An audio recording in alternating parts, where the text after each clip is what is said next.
everybody, and welcome to this AHP Stable Scoop Roundtable. We're giving just a couple of seconds more for some people to come in live, and we'll make sure that you all can hear me. We are, it looks like Nellie is here.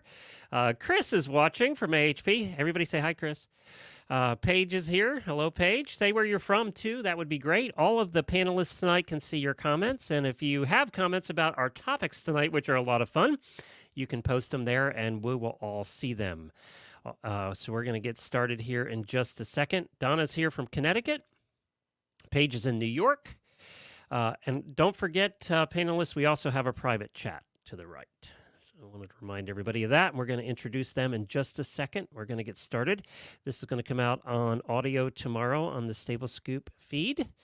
So I am going to formally start this, and then we'll introduce everybody because we have some live listeners popping in here.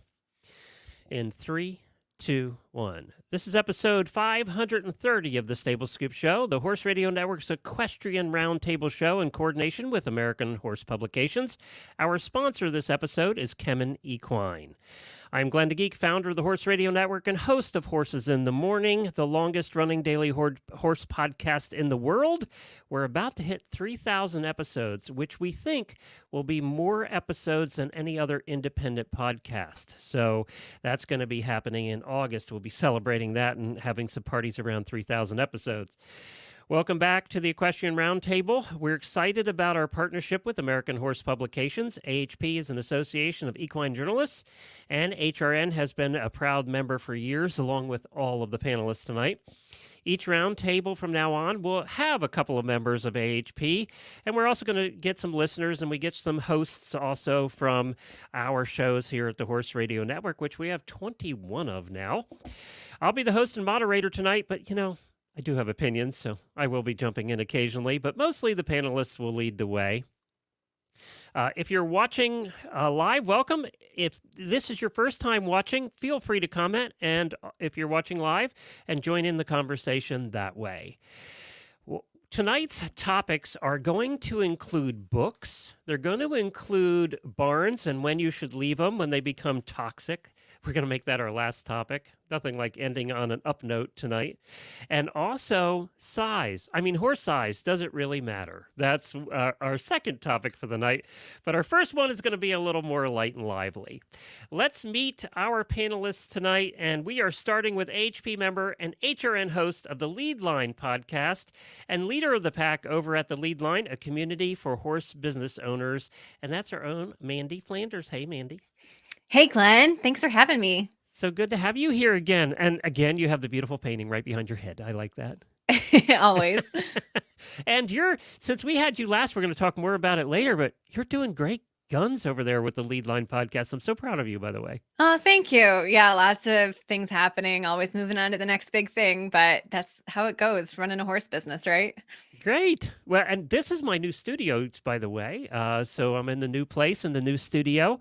That Afghan, which is right over there, the other side, hanging up there, was made by my wife's stepmom. It took her 6 months to make that, and so I had to put it as my backdrop now for the new studio. Well, she's far more talented than I, because I could not make that. She laid it out and everything, and did it without a pattern. I mean, I don't know. That's amazing. I don't know how she did it.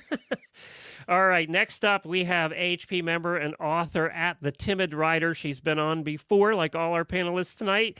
She's a good friend. We spent a lot of time together in Dallas last year. Heather Wallace is here. Hey, Heather. Hi. You're in a kind of a bunker too right now, it looks like.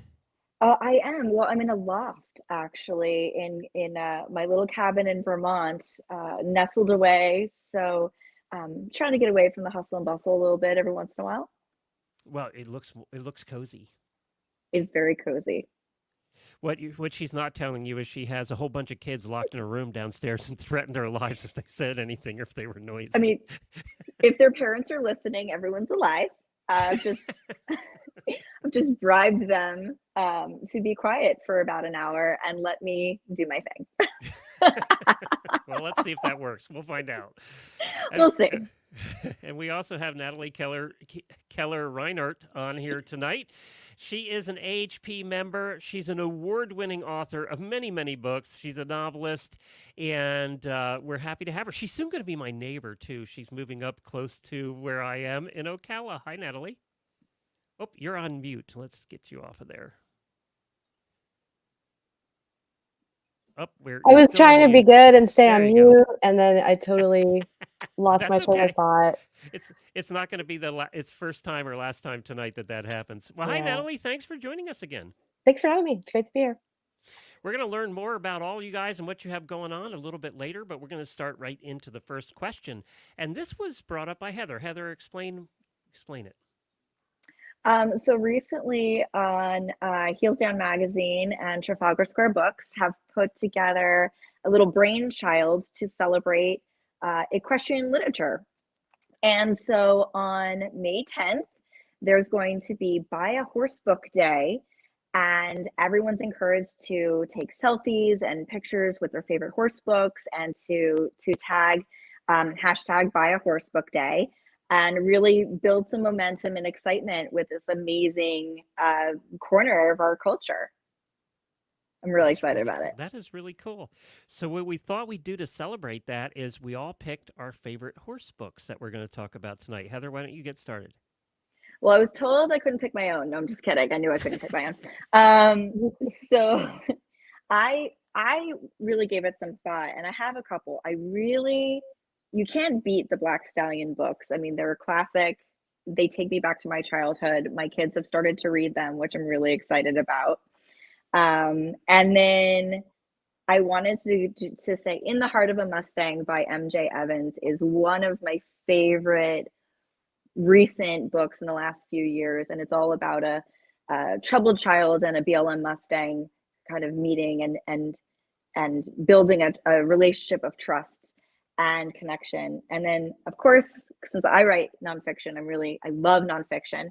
So Physical Therapy for Horses is one of my go-to books to have to, help condition and strengthen my horses. And so I wanted to give that a shout out today. Very good. Thank you. Mandee?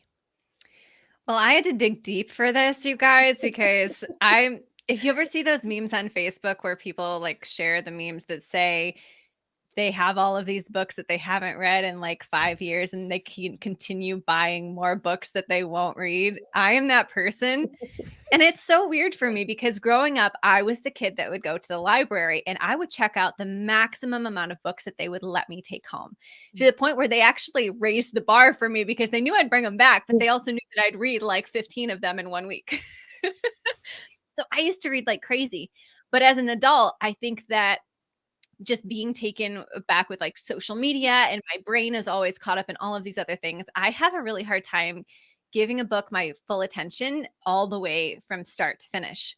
I have a lot of started books that are sitting around my house that I'm like, oh, I'll finish that at some point, and I haven't finished them. So when it came to horse, Natalie makes the same amount of money if you finish it or not. You bought the book. Just buy the book. I will say I have bought books from both Heather and Natalie, so I have them. Well, now we know that you haven't read them. So. I've started both of them.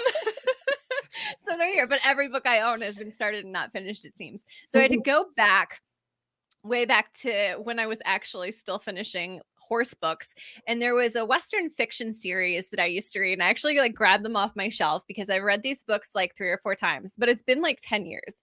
So for anyone watching on video, my favorite series was the West Texas Sunrise series by Paul Bagden. And they're Western fiction. So there were 4 books in the series that I read 3 or 4 times over.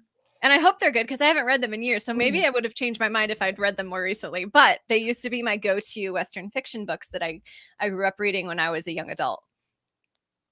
There you go. Anything else?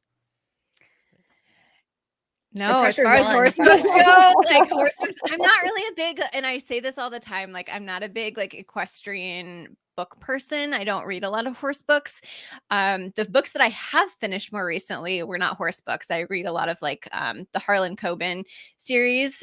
He has a lot of shows on Netflix. Actually, they're based on the books. So I've read a lot of those, and I've read those from start to finish. I'll take them on vacation. I'll read 2 or 3 of them at a time. But as far as horse books go, it's been a little bit for me. This is Well, a if good you're- reason to do the buy a horse book day, so that Yeah. way we can get everybody really interested. But if you're watching live, post what your favorite horse book is, and we want to see what your favorite horse book is. Go ahead, Natalie. Oh, well, first I was going to say, Heather, we need a new holiday called Finish a Horse Book Day. And we need to say, In honor of Mandee Flanders. You know what? I do have probably 15 or 20 horse books I've never read. I have like Laughing in the Hills. I have a beautiful edition of Laughing in the Hills, which is a horse racing memoir. I've never read it. I have actually a ton of horse racing memoirs I've never read that I just bought because I thought they looked really cool. Books are okay just as decor. It's okay. They make you look smart. They're pretty. And you really don't have to really dust smart. them. Then I have a lot of books sitting around, so I must look really You smart. look like a genius. So I'm going to represent some fiction now, okay? And so one of the first ones is fairly recent, and it's our friend Linda Shant's wonderful horse racing series, Good Things Come. Linda is one of those rare birds who has been in the horse racing business for years and is also an incredible writer. And so if you want to like dig into the horse racing scene that you loved in the Black Stallion, but you want to know about it from an adult perspective, fantastic series. So good. And they go to Woodbine, Saratoga, tracks in Florida, Palmettos, like you can taste the air. They're a great series. And then I'm going to go back to a classic, Jilly Cooper Riders. I mean, somebody just mentioned that, one of our listeners. That book is incredible. Like, it is raunchy and it is literary and it is funny and it is accurate. I absolutely love that book. And the cover, I can't believe that cover still exists. It's a man grabbing a woman in riding breeches. And I really thought by like 15, 20 years ago, that cover would have been just no-node right out of existence. Nope, still going. Really impressive. And it really sums up the book. But it's a fantastic book about upper level jumper riders, mixed in with the excess of the 80s. Just stupendous book. And then going super, super gentle in the other direction, but still British and amazing. Carolyn Ackrell's Eventing trilogy. I read these books last year. I think they're from the early 80s. They're classic British comedy set in eventing with like kooky, aristocratic ladies who live in a big house that's falling apart, and the horses all have names like, I can't think of their names right now, but there's like the horse that won't jump, or like they've just got titles. It's so good. I recommend this series so hard. The Eventing trilogy. The books are Eventer's Dream, A Hoof in the Door, and Ticket to Ride. And I think there's a fourth one coming out soon, and they're just so funny. And then the last one is not funny, and it's also not fiction. It's nonfiction. It is Blood Horses, Notes of a Sports Writer's Son by John Jeremiah Sullivan. This book is about thoroughbreds and racing, and the history of thoroughbreds and horses in general. And it's also written from the perspective of the son of a well-known sports writer.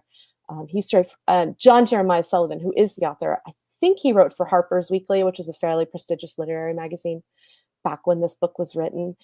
And it's just a really lyrical journey through the world of horses. And I don't typically pick up a lot of nonfiction, like the story of the horse or the story of people who love horses or things like that, because it feels like it's been done a lot. But I really feel like this one stands out. So that one, again, that's called Blood Horses, and it's by John Jeremiah Sullivan.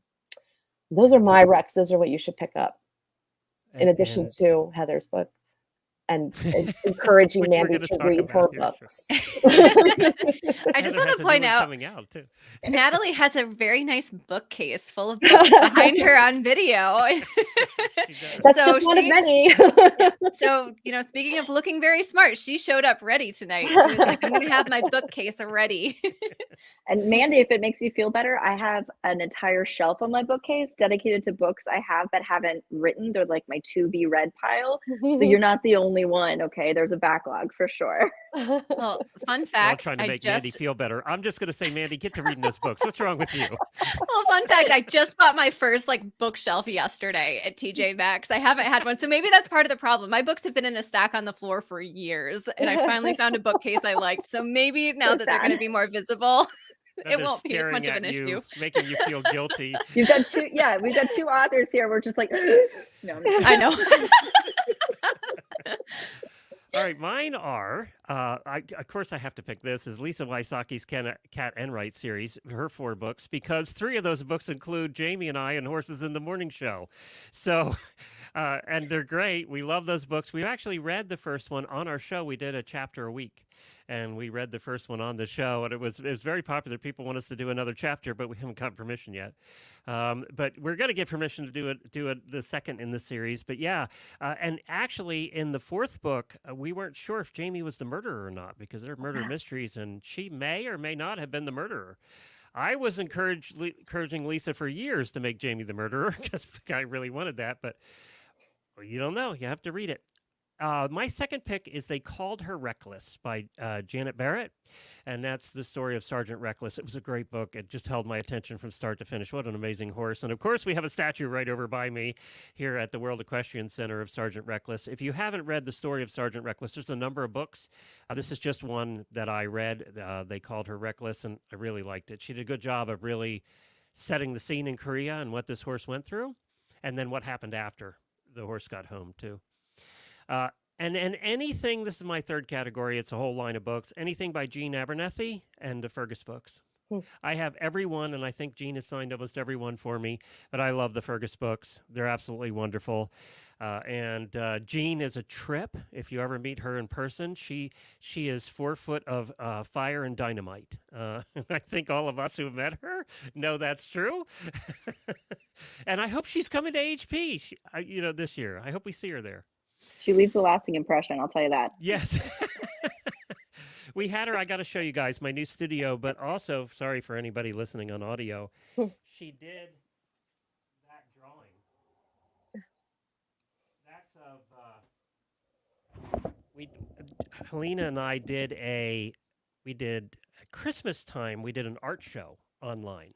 And we had Jean on, and she did that drawing throughout the art show. We had different artists on to show off their works at Christmas, and she did that in an hour during the art show. And it's Helena and I with Fergus in the middle. So it's my most cherished thing. It's over there on my right in the center of my studio. So anything by Jean is good by me.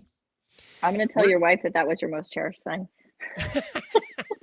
In my studio. Let me clarify that. Thank you, Heather, for You're welcome. For jumping right in there. All right, let's hear, speaking of cherished things, let's hear from one of our sponsors right now, and that is Kemin Equine.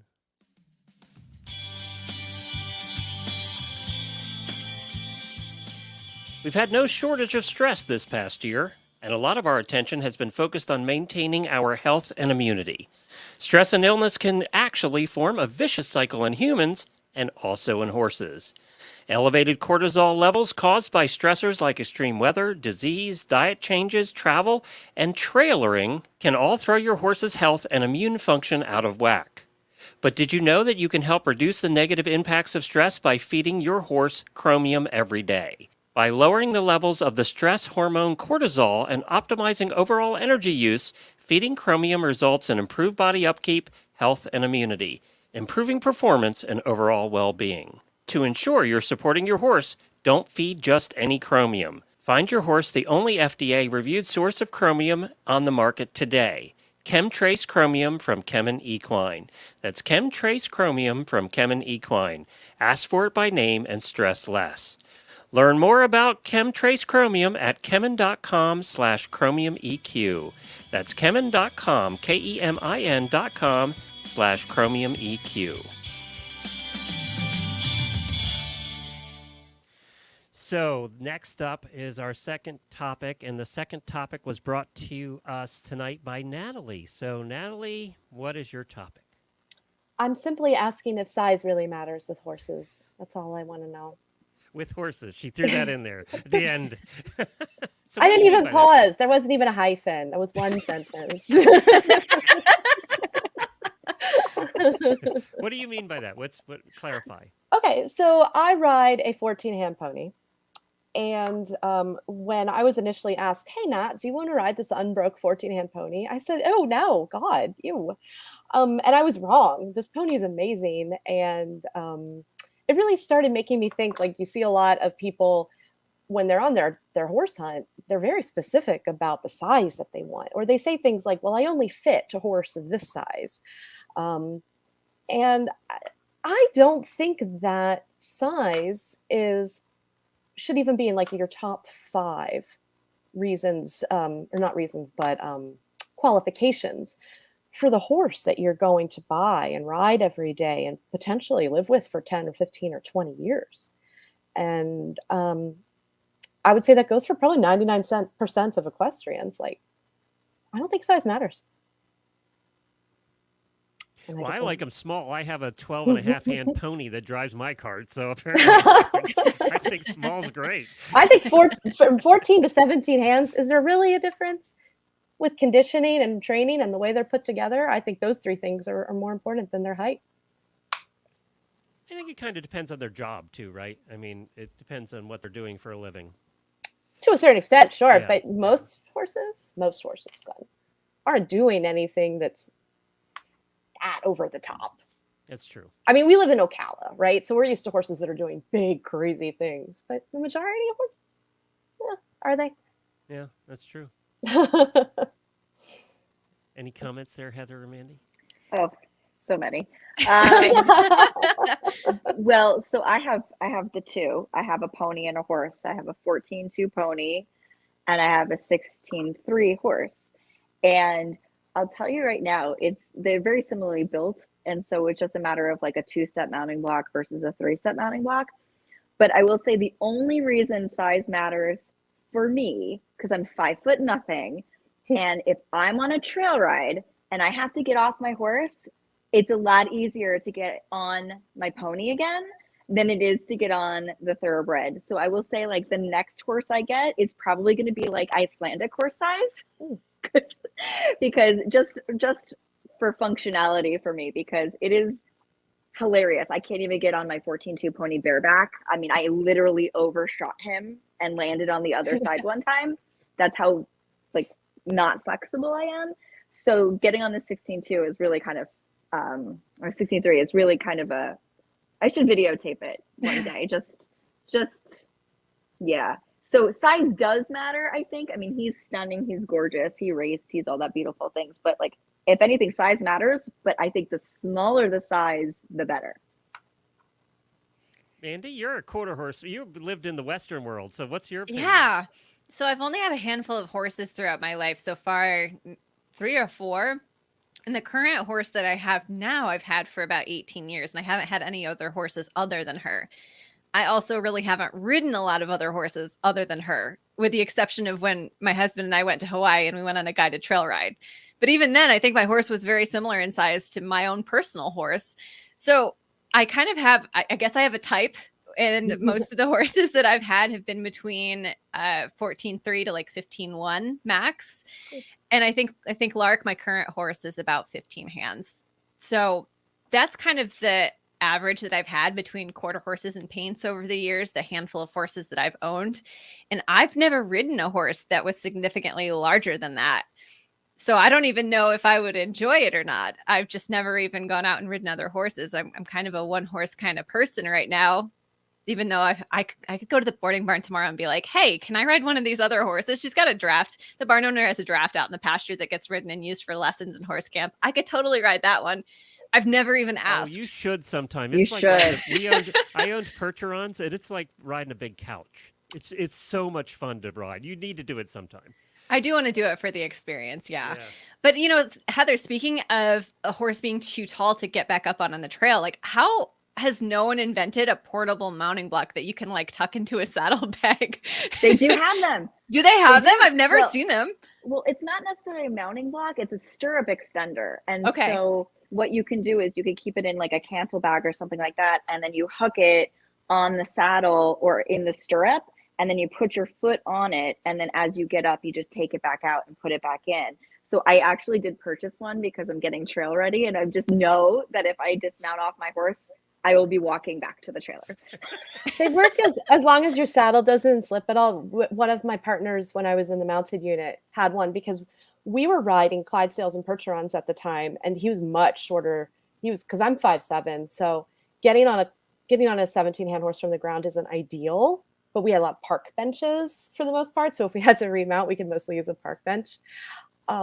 But every now and then you ran into a place where that wasn't the opportunity. And so he had brought one of those with him, and he could use it to get on a draft horse. Sometimes their backs are they're so broad that the saddle kind of goes back and forth. But I mean, nothing is perfect. So you think you tell Mandee she needs to ride that draft horse once. Well, I can't believe I'm going to say this because you're going to make fun of me, but the width can matter more than the height. Would say,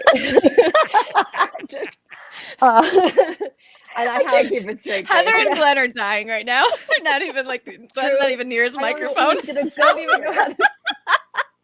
Because I was riding these Clydes like 4 or 5 hours a day, and they're wide, and so there is a change there. If you're used to, I had gone from racehorses, literally riding racehorses every morning, to riding these patrol horses that were like just a completely different body shape. So it was not the height at all. It was the shape of them that was a change for me.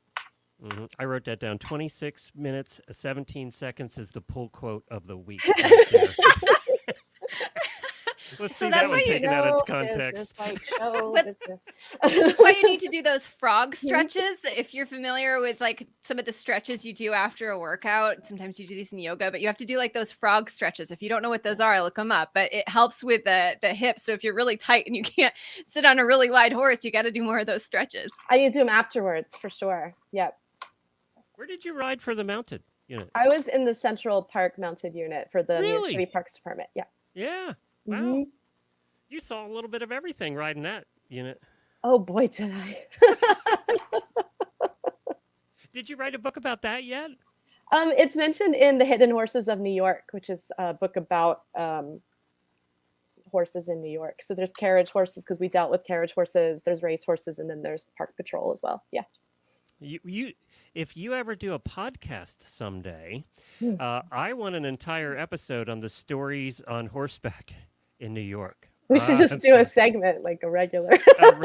Here's another awful thing that happens. You could do a whole podcast series on just that, I am sure.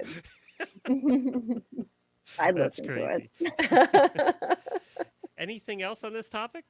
Does size matter? I think this has come up. We're not covering it from the "Are you too big for your horse?" That's come up. I know that Piper has written about that over at the Plaidcast, and that topic has come up in a couple articles recently. Actually, that's not what we were meant to cover here today. It's more of the stigma and stereotype of I have to have a big horse. And obviously we all agreed that we all have smaller horses. So. There you go. And I think it matters what discipline you're in, right? Like if you're a jumper and you need to clear, 5-foot fences. I mean, yeah, sure. A big horse My is going to be 12-hand pony's not going to do it for you. No. Although there's been some instances of some eventing horses that were quite small and everything like that, so I guess size doesn't matter in that case, but it's more the heart, right? Yeah. But I think it's the discipline. I think it's the discipline, and I think it's being realistic about what you're going to do with your horse. And then it's a matter of how your horse is put together, how technically trained your horse is, because a technically well-trained horse is going to put in less effort over a fence, for example, than a horse that's scrambling for every stride, right? And doesn't know where he's supposed to take off from or how to use his body. And I think conditioning plays into it a great deal for the exact same reason. So, I mean, there are stories of ponies going to the Olympics. That's why I said 14 hands, 17 hands. But, and I'm not saying every 14-hand horse, obviously this is a general statement, but I don't think I'd put in my top 5 unless it's about ease of mounting the horse. And then it's 14 hands all the way. I agree. I feel seen. Thank you, Natalie. I drive a carriage. I have you all beat. I just step right in. I'm right there. I'm terrified of carriages. It's funny. Most riders are. they get in a carriage and they don't want to have Just anything hang to do on. with it. It's just terror. Yeah, and you know what? It is scary times. There are times when I've been a little scared.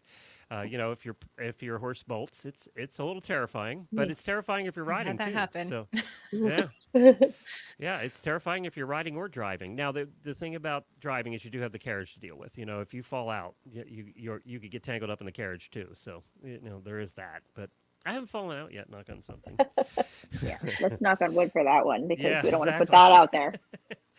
Mandee, tell us a little bit about your podcast and your network.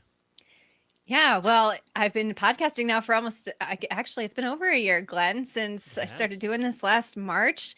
The Lead Line's a podcast for equestrian entrepreneurs. And on the show, I talk to a lot of other small business owners and people who've been doing it sometimes for only a year and other people that have been doing it for many, many years.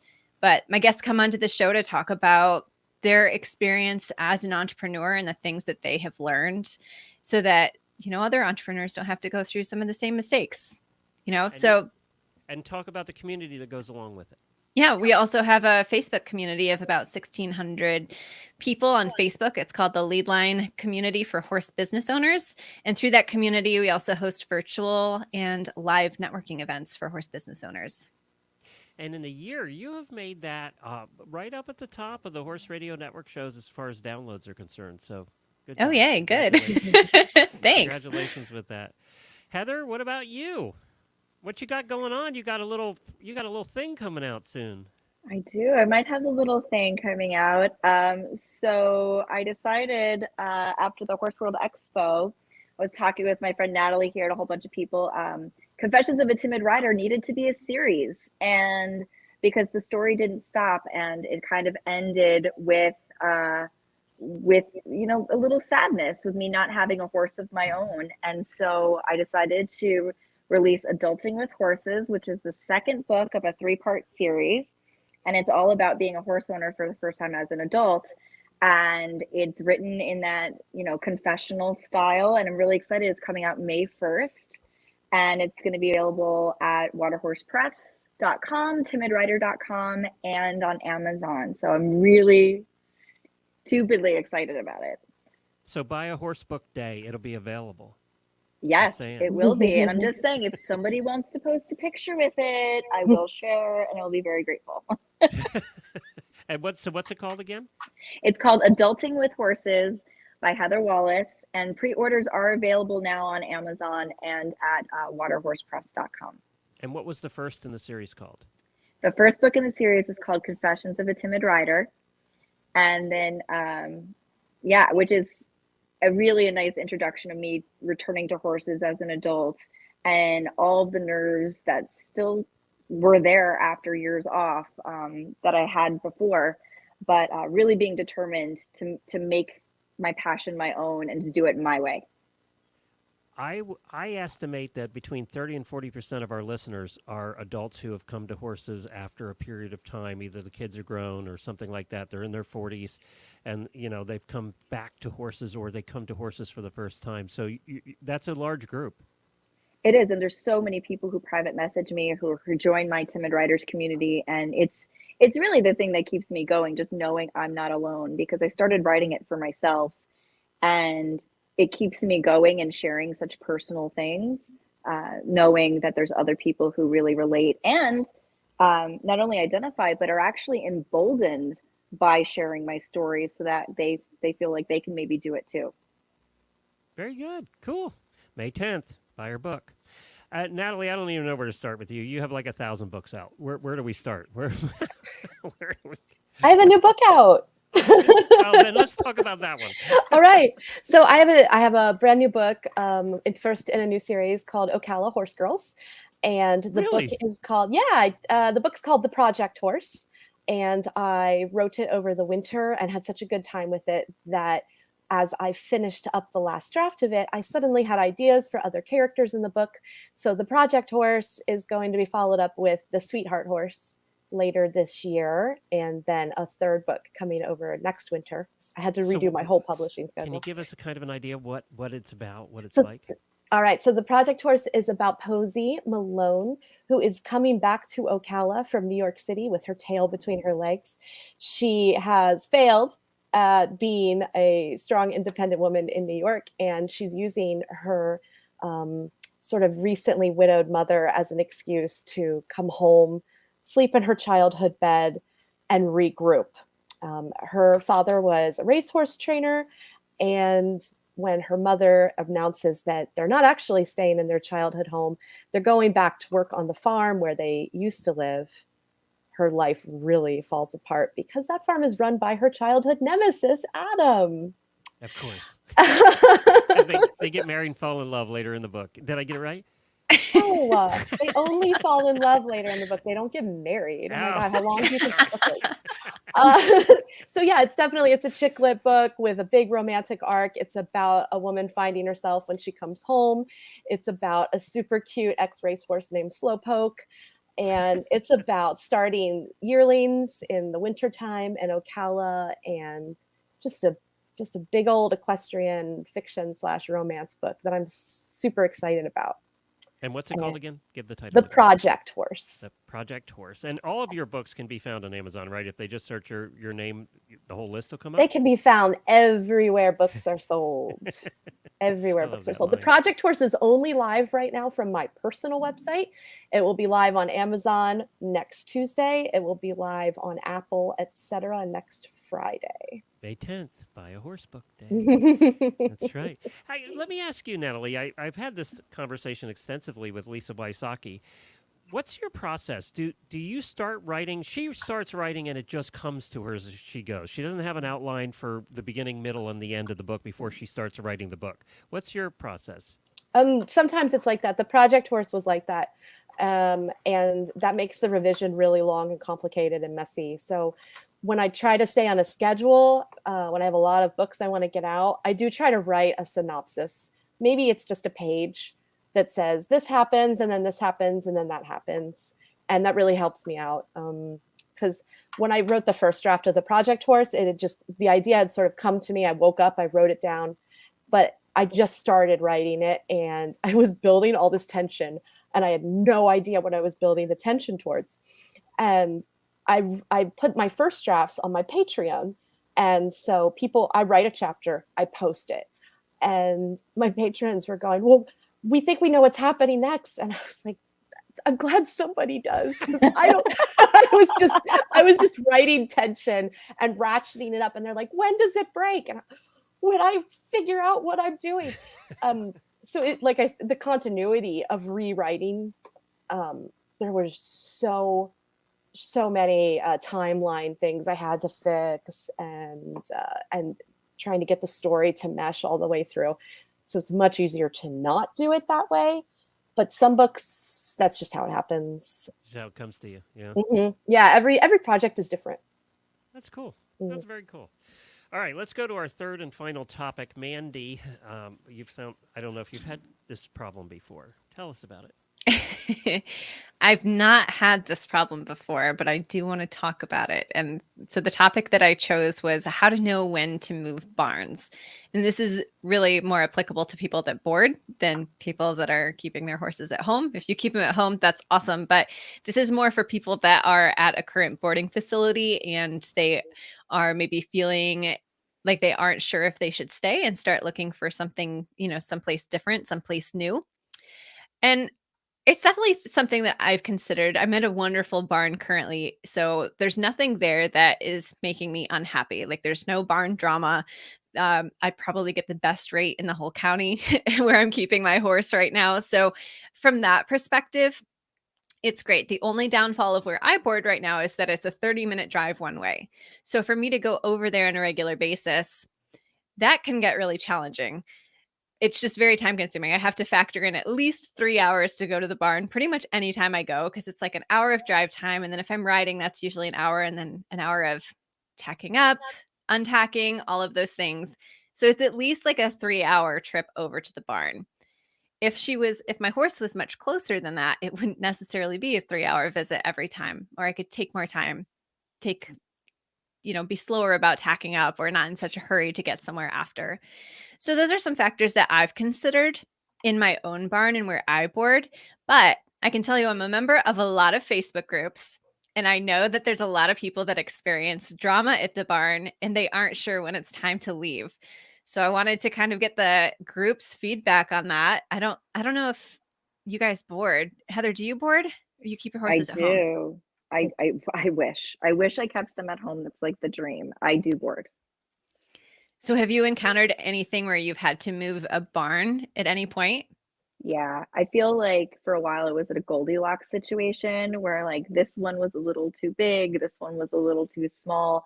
And so I think like the first time I moved as a new horse owner, it was incredibly stressful because I didn't know if my horse would trailer. I did, and the reason I ended up moving for that was because I just didn't feel comfortable there anymore. I felt like I was being like I didn't quite fit in. Like, and as a timid rider, I usually feel that way. Like I usually, there's a lot of people who are very confident and who like to show and things like that in the area where I am. But I was finding people were talking about me behind my back, and it made me not want to show up to the barn when they were going to be there. And I decided, you know what? I'm spending a lot of money on this horse, and this is my dream, and I don't want to ever feel like I'm not good enough. And so I picked up and I left. And it was, no bad blood. It just wasn't the right fit for me. And then the second barn I was at for only 6 months, and that was the opposite. It was too small at someone's home, and she was very involved. And I didn't want that. I wanted to do my thing. And so then I ended up moving to a different barn, which was kind of perfect. And, nothing's ever truly perfect, let's be honest, because you can't have them at your house and you're boarding. So there's always going to be something that gives. You really have to decide what your priorities are and if those priorities are being met. And so for me, socially, I wanted that to be the priority. Care is 100% always a given, right?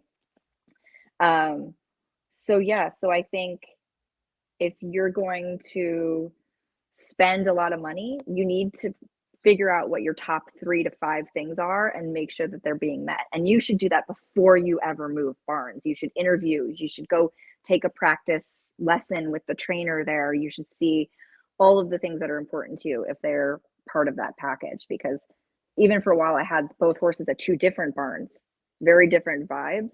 And that was tough in and of itself because I really struggled with one being so far away, but it was so much cheaper and it's really better able. But I ended up deciding to put them together because it was important to me to be able to spend the time with both of them. Natalie, do you board or have you boarded? I have boarded. I'm very fortunate that I haven't had to board in a really long time, but I boarded all through like my teenage years. And I really ran into a lot of the same things like Heather was saying, where you can either board with one person and they're all up in your business, or you can board at a large stable and then there are factions. And that was just sort of my experience. I'm trying to think if I ever had anything in the middle and sort of mulling that over. And I was often at competition barns because I evented and I was pretty serious about it. And a lot of times we ended up leaving barns because of falling out with the trainer. For some reason, the trainer was too aggressive, or we just weren't comfortable with the direction that she was taking the program for some reason. And, I was at barns that had 80 horses, and then I'd be at a barn with 4 horses.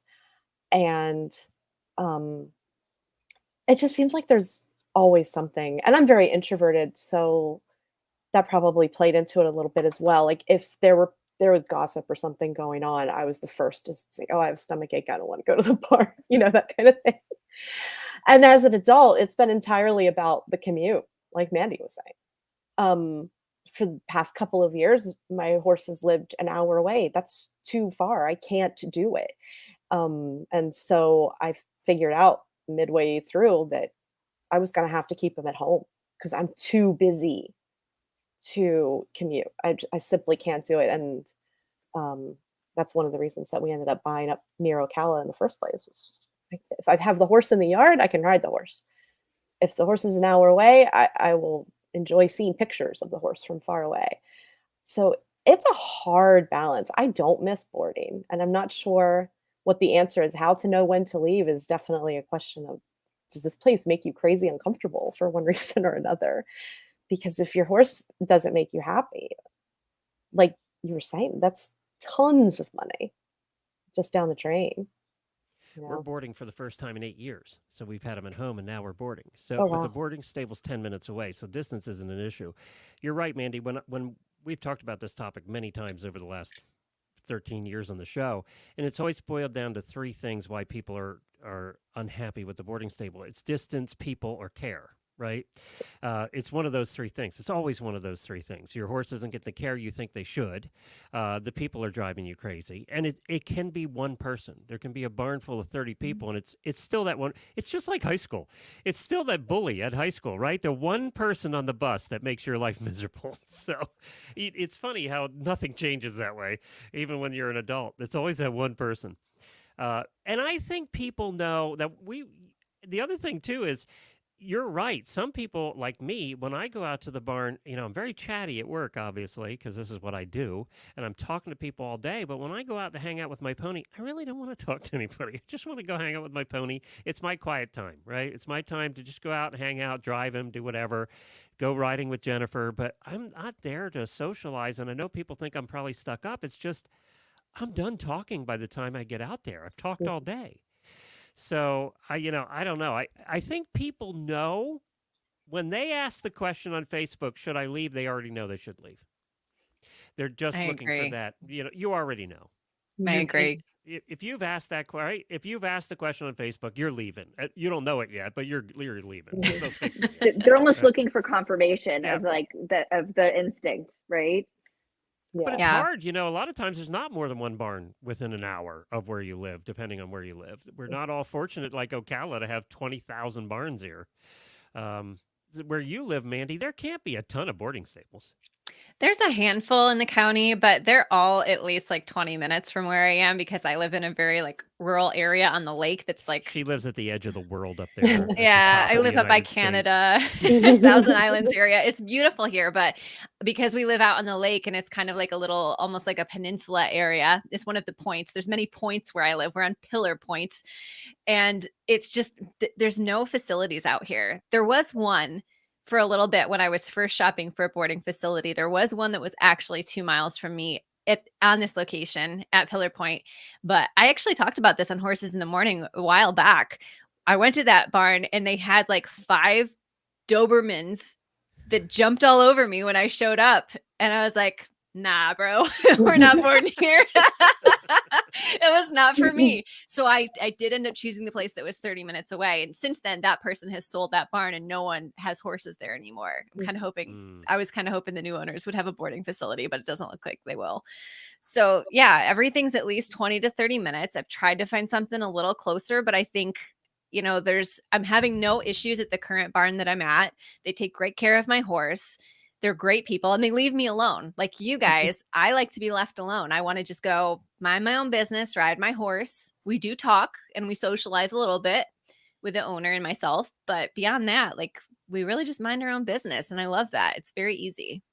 We we owned a boarding stable for a very long time with 20, 30 horses.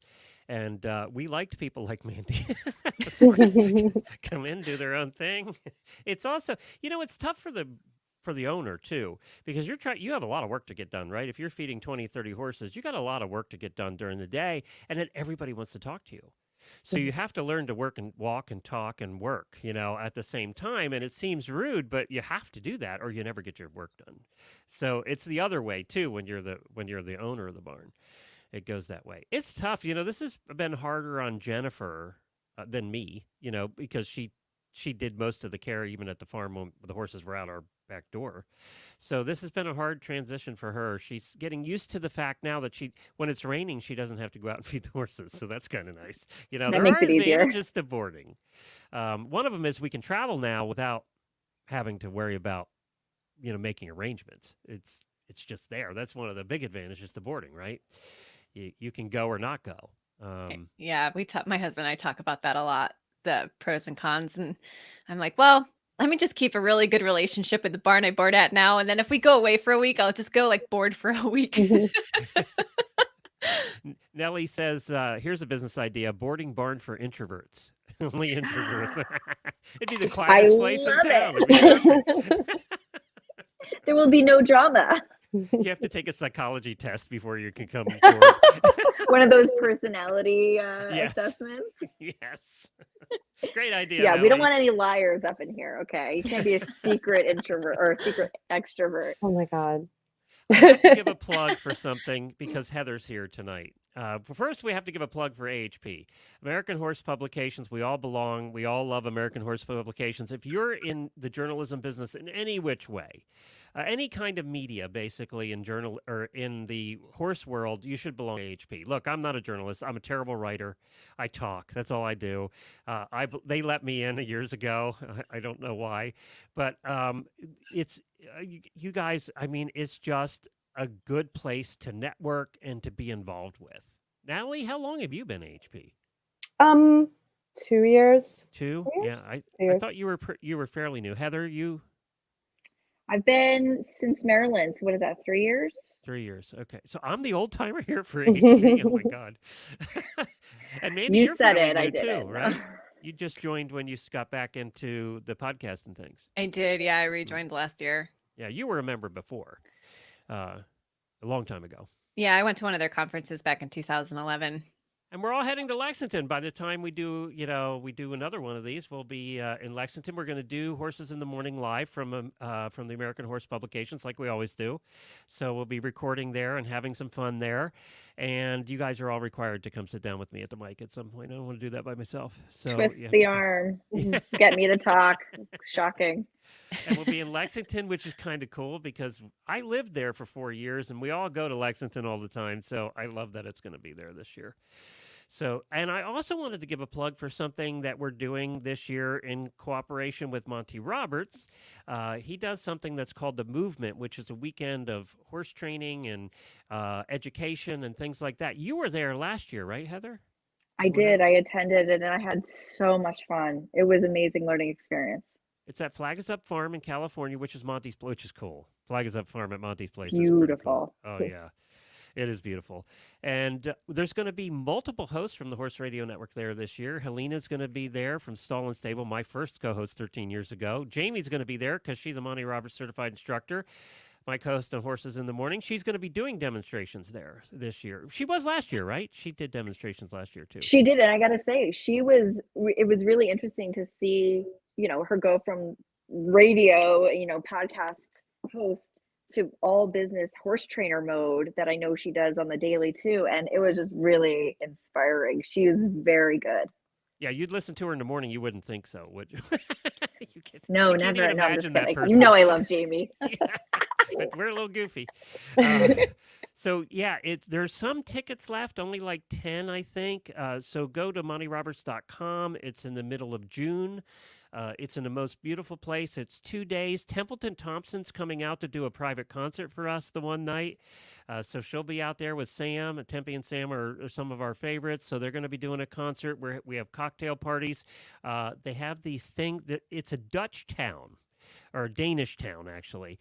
And I get that wrong all the time, and the people get mad at me because we have listeners over there, and they yell at me all the time. So they serve these things, they're donut-y-like things that are called able skeevers. Did you have any when you were there, Heather?